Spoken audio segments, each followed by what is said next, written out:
It was the 1970s, and I was a kid growing up in the suburbs of Washington, D.C. And when it came to music, I didn't play an instrument, but I did play the radio. I listened to a lot of pop music, Elton John, Pink Floyd, etc. And I was interested in music, but I really wasn't paying attention to it that much until I came across the public radio station had a bluegrass program in the afternoon. That was the first time I heard the banjo. And when I saw the banjo being played, eventually I decided, too difficult for me, not for me. I moved on with my life. I graduated from college and went off to Virginia Tech to study engineering, only to find out I did not like the program at all and started to feel like, college was a huge waste of time. Started to feel lonely, and I started to isolate myself.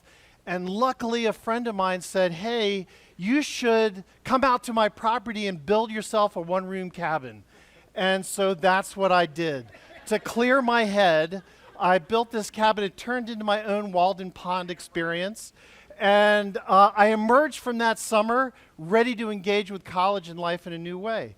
Well, I spent a lot of time at the Virginia Tech Student Center because there were nice bathrooms there. I had a cold outhouse. So one evening I was walking through the student center and I heard some music. And I heard a guitar and a fiddle and a banjo. And of course I had to follow where that was coming from. And I walked into a room. There were some people enjoying a square dance. And I thought, why not? I'm going to engage. And so had fun at the square dance. I introduced myself to the banjo player. And a guy named Mac Trainum, told him I loved the banjo, wished I could play. And before long, I was taking lessons from him. But I was a poor college student. And so it was hard for me to afford lessons. So he said, let's barter lessons for firewood. So I cut a lot of firewood and had a different relationship. It changed my understanding of how we bring value to the world. So I carried my banjo with me everywhere when I started playing. I played all the time, anytime I had an opportunity to sit down and play. It was both really difficult because I understood nothing about music. I'd never had a music lesson, and it was at the same time exhilarating. All through this, Mac was a great teacher. At milepost 176 along the Blue Ridge Parkway, you'll find Mabry Mill. Every Sunday, some locals come out and listen and dance to live music. My friend Mac introduced me to some of these musicians there, one of whom was a fiddler, a famous fiddler by the name of Ivan Weddle. That's him there. And I would stand on the periphery of the jam session, trying to play along, learn the tunes. And one day, Ivan invited me up to sit next to him and play for the dancers. And I realized that my banjo was creating opportunities for me to meet people outside of what I was used to, people from different generations. After college, I did some traveling, hitchhiking. At one point, I ended up on a fishing boat in Alaska, playing music with people I had met just that day. Again and again, my banjo was creating opportunities for me to engage with life in a new way. Many old-time musicians like myself enjoy going to Fiddler's Convention. My favorite's in Mount Airy, North Carolina. And you can compete in the band competition and individual competitions.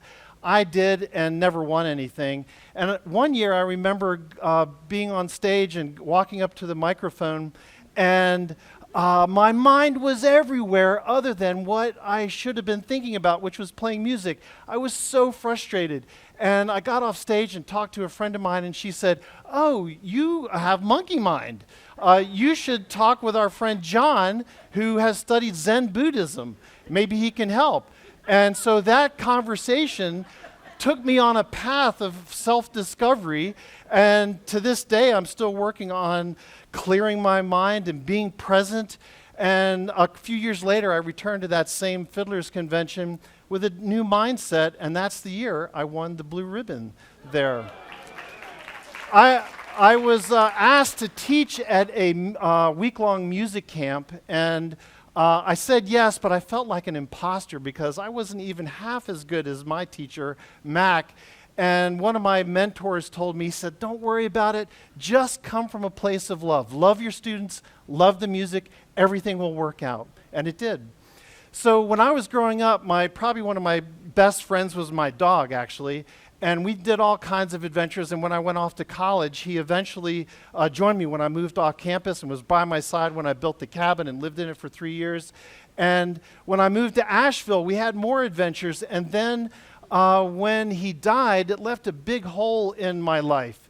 And so I remember playing the banjo for 3 days straight in my home at the time. And before that, my banjo was all about having fun. And this time, my banjo was like a counselor helping me grieve. This is my nephew, Eric. He lives in Boston. When he was a little fellow, I introduced him to the banjo. When he became a high school student, he bought a banjo, started taking lessons, and he has become a phenomenal musician, and the two of us share a love for this instrument, and it's a really fun bond. 2023, here we are, and it's 40 years that I've been playing the banjo, and just this year I started playing the guitar, and it's given me a whole new level of appreciation for the music. Just down the road is where I play most Wednesday evenings with friends at Jack of the Wood. And so the banjo has given me so much. It's given me amazing friendships, opportunities for self-growth.